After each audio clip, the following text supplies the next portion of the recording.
Hello, welcome to a Brookbanks update. My name is Ben Wakeling. I'm the Commercial Director of the Cost and Commercial team, and with me is Jack Lynch, Planning Manager for the Development Management team. And today we're going to be talking about the government's planning reforms that it announced at the end of last year and understand what they are and what we're waiting on and how we can help. So, Jack, what are the fundamental changes from the planning reforms announced last year by the government? Well, there's been a lot of changes, number one, and I suppose that's all driven by the target of reaching 1.5 million houses over the parliamentary term. The headline point, I suppose, since everyone has heard about this, is grey belt, that key term of grey belt. And whenever grey belt came about, it was something that really hit the headlines, I suppose, because it was seen as something that was a way of unlocking land that wasn't at that point unlocked, if you like.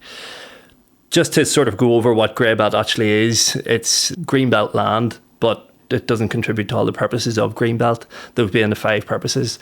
So the specific ones for grey belt is A, B and D, those being just in summary that it doesn't check the unrestricted merging of towns, it doesn't merge neighbouring towns, and it also doesn't impact the character of historical towns as well. But grey belt as well would have to meet these famous golden rules that have been brought about, and in summary that really is to ensure that it meets the relevant affordable housing needs, and it also provides appropriate infrastructure and links to good quality green space. Now, when grey belt came into play at the start, it was seen as an opportunity for developers, which it was. And lots of developers were putting planning applications into areas of land where they felt it was defined as grey belt land, because obviously at that stage, no local authorities had actually defined their grey belt parcels.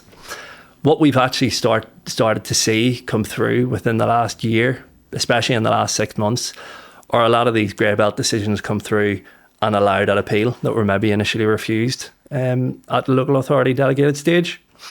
And it's really interesting to see those come through, because it shows that there is potential to be a lot more sites across the UK that are unlocked for grey belt development. That being the case, there is still a lot of unknown, and we haven't heard grey belt. We haven't seen grey belt applications be heard at the highest courts, so we don't know how they will be interpreted at that stage. So though it did seem like a really, really good opportunity at the start, which it may still be, there's still a lot of questions to be answered. So planning reform sounds great, but what critical information are we still waiting on? Well, we're waiting on lots of information. As I said, it's only been a year since we've got the word that there will be this reform and so many changes to deliver such a high number of housing targets. But so obviously we're not going to get everything at once that we would like to. So we are still waiting on lots and lots of information. Namely, we're waiting on a viability NPPG that'll help us to assess how we would use grey belt in those scenarios. We're waiting on a flood risk and sequential test NPPG, which will help us in those technical matters. But we're also waiting on the national development management policies to come through, and that will actually guide local planning policies in terms of what they actually include, again, which will give local planning authorities more guidelines in terms of what they will put into those local plans, but also it'll give developers and development consultancies more guidance in terms of how they can actually assist clients in these matters. Has there been any indication of when this information will be made public by the government? Well, specifically relating to the NDMPs, it's looking like we should get some information on those in summer 2025. Obviously, we're there now, but hopefully within the next few months, we'll get a few more updates on that. Okay. And then geographically, where are you seeing the biggest impacts of planning reform? Well, everywhere is impacted by it. It's one of those things that one of the key things that has taken place in the last year is the change to how the standard methodology for understanding local housing need across the country, and that's impacted everyone. There's not one area that hasn't been impacted by this. So for local plans, for local authorities that have a local plan that's over 5 years old, they're going to have to be able to demonstrate a 5-year housing land supply. Now, with the change in the calculation of the local housing need, for the vast majority of areas in the UK, that has increased the levels of housing that they have to provide. Now, it is ambitious. The targets that have been set by the government are very ambitious, 1.5 million, as we mentioned. Henceforth, this increase in the local housing need for most areas. as I said, vast majority of areas there has been an increase. The only one really in terms of like a regional area is London actually. But the area with the highest percentage increase was the northwest. Closely following that would be the southeast, the southwest and the northeast as well. However, it must be said that in the northwest and northeast, the baseline would be a lot lower than those southern areas. What we actually have started to see as well, just sort of on top of that and linking back to our grey belt land as well, is areas specifically in the southeast and southwest are seeing a lot of applications come in because of the change in the local housing need supply, which is therefore actually shown that they don't any longer have a 5-year housing land supply, which has been seen as an opportunity for planning applications to go in to be able to capitalise on this.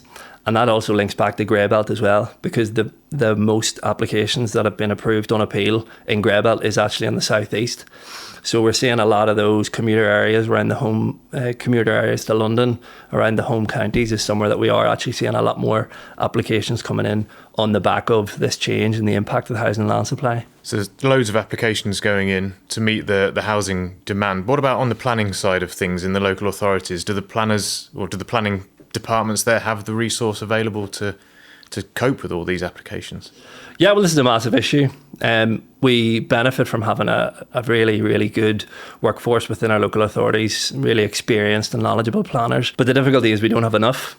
And as we've mentioned, there is a massive increase in the desire of housing from a governmental perspective. But the fact is we don't have the resources available. We don't have the technical resources available, that being specifically relating to ecologists, for example, who would be consulted on for technical matters related to that. It could be sustainability measures such as some officers would be able to advise on net zero targets.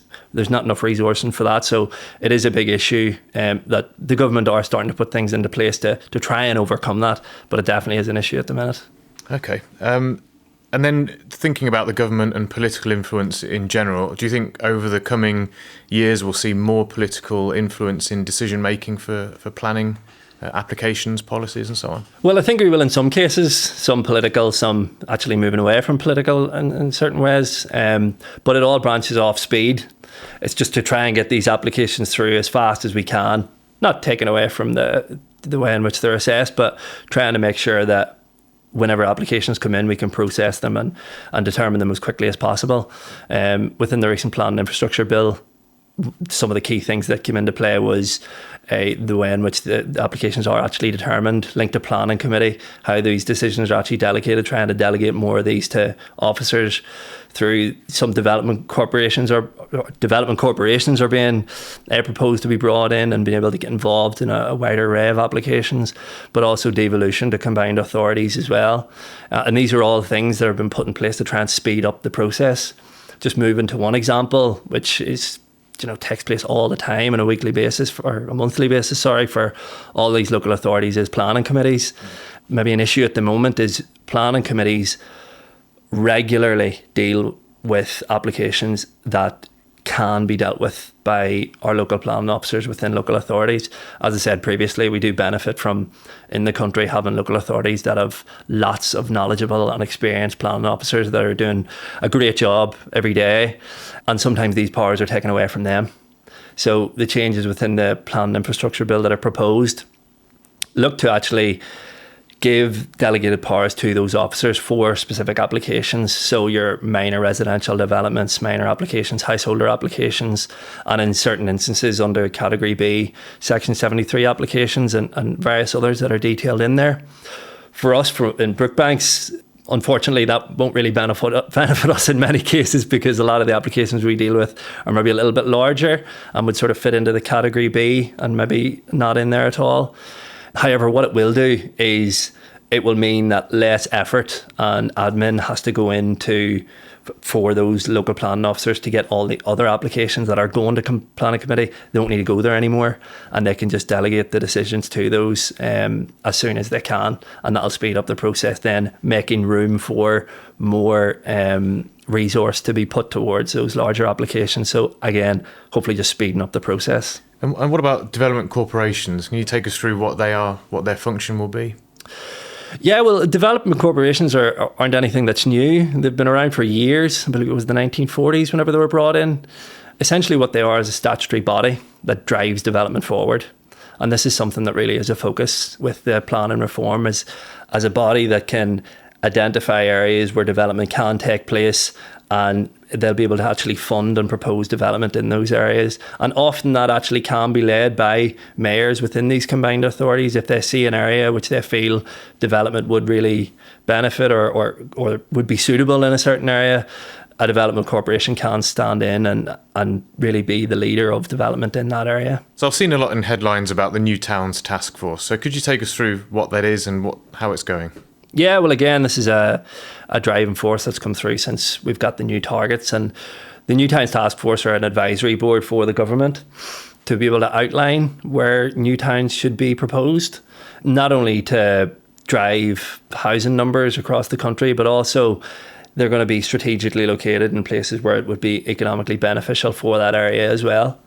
So you've got New Towns Task Force, you've got all these planning reforms. So how can we at Brookbanks help clients navigate all these different things that are going on? Well, we're in a difficult enough period, as we've mentioned, in that we are still waiting lots of information. However, at Brookbanks, where we benefit is we deal on a regular basis with schemes that are very large, maybe not at the 10,000 and above numbers. There's not very many of them in the country. But we do deal with schemes where we're talking 5,000 and above. So we do know how to bring these applications through planning. We know how to deal with them on a regular basis. And we have a wealth of knowledge which will be beneficial for these schemes whenever they come through and these ideas. So we are very well placed to be able to advise on these things. So what would you like to see the government do next? That's a really good question. I could probably give you lots of answers. It's nothing to do with planning, but I'd like to see a lot of the things that they've proposed be done. Yeah. I think a lot of the things that have come out in the news and on various different articles some of them have been eyebrow raising, and some of them ambitious is a word to say the least. However, I think if a lot of these things were actually implemented, it would be really, really beneficial. Not only for the development industry, but beneficial for the country and for people. We do have a requirement for houses at the minute, and I think with the things that have come through with on the NPPF, things that have been outlined in the Planned Infrastructure Bill, if these do get put in place, I think it will be really, really, really, really positive. So even though it's not that interesting of a response, I would like to see a lot of these things brought into play. So if someone wanted to find out more about what Brookbanks can offer and latest planning reform information, where can they go? Brookbanks, the website. We publish regularly about various things, not only in planning, over across the sectors that we cover. So yeah, Brookbanks is the place to go. Okay, fantastic. Jack Lynch, Planning Manager for Brookbanks. Thank you very much. Thanks, Ben.